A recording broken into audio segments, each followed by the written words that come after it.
ಗ್ರಾಮದ ಅಂಚಿನಲ್ಲಿ ಒಬ್ಬ ಬಡ ರೈತನಿದ್ದನು. ಅವನ ಹೆಸರು ರಂಗಪ್ಪ.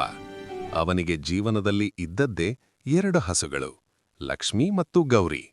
ಆ 2 ಹಸುಗಳು ಅವನ ಕುಟುಂಬದ ಭಾಗವೇ ಆಗಿದ್ದವು. ಲಕ್ಷ್ಮೀ ಹಸು ದಿನವೂ ಹೆಚ್ಚು ಹಾಲು ಕೊಡುತ್ತಿತ್ತು. ಆದರೆ ಗೌರಿ ಹಸು ತುಂಬ ಶಾಂತವಾಗಿದ್ದು ಕಡಿಮೆ ಹಾಲು ಕೊಡುತ್ತಿತ್ತು. ಒಂದು ದಿನ ಅಚ್ಚರಿಯಾಗಿ ಲಕ್ಷ್ಮಿ ಹಾಲೇ ಕೊಡಲಿಲ್ಲ. ರಂಗಪ್ಪ ತುಂಬ ಚಿಂತಿತನಾದ.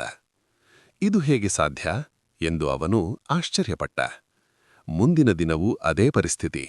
ಆದರೆ ಆಶ್ಚರ್ಯವೆಂದರೆ ಗೌರಿ ಹಸು ತುಂಬ ಹೆಚ್ಚು ಹಾಲು ಕೊಡಲು ಪ್ರಾರಂಭಿಸಿತು.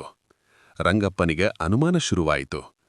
ಇದು ಯಾವುದೋ ರಹಸ್ಯ ಎಂದು ಆತ ರಾತ್ರಿ ಗೋಶಾಲೆಯ ಬಳಿ ಅಡಗಿ ಕುಳಿತ. ಮಧ್ಯರಾತ್ರಿ ಒಂದು ನೆರಳು ಗೋಶಾಲೆಯ ಕಡೆ ಬರುತ್ತಿತ್ತು. ರಂಗಪ್ಪನ ಹೃದಯ ಜೋರಾಗಿ ತಡಕಾಡಿತು. ಅವನು ನಿಧಾನವಾಗಿ ಮುಂದೆ ನೋಡಿದ. ಅದು ಯಾರೋ ಕಳ್ಳನಂತೆ ಕಾಣಿಸುತ್ತಿತ್ತು. ಆದರೆ ಹತ್ತಿರ ಹೋಗಿ ನೋಡಿದಾಗ ಅದು ಕಳ್ಳನಲ್ಲ, ಅದು ರಂಗಪ್ಪನ ಹಳೆಯ ಸ್ನೇಹಿತ ಶಂಕರ್. ಶಂಕರ್ ಲಕ್ಷ್ಮಿಯ ಹಾಲನ್ನು ರಾತ್ರಿ ಕದ್ದು ಹೋಗುತ್ತಿದ್ದನು.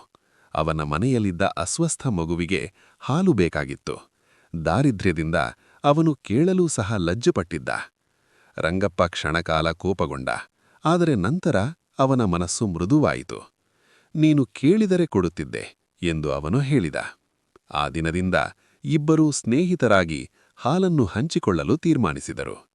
ಗೌರಿ ಹೆಚ್ಚು ಹಾಲು ಕೊಡಲು ಶುರು ಮಾಡಿದ್ದು ಯಾಕೆಂದರೆ ಅದು ಶಂಕರ್ ಮಗುವಿನ ಅಳುವನ್ನು ಕೇಳಿ ಅಸ್ವಸ್ಥತೆಯಿಂದ ಹಾಲು ಕಡಿಮೆಯಾಗಿದ್ದ ಲಕ್ಷ್ಮಿಗೆ ಸಾಥ್ ನೀಡುತ್ತಿದ್ದಂತೆ. ಗ್ರಾಮದ ಜನರು ಈ ಘಟನೆ ಕೇಳಿ ಆಶ್ಚರ್ಯ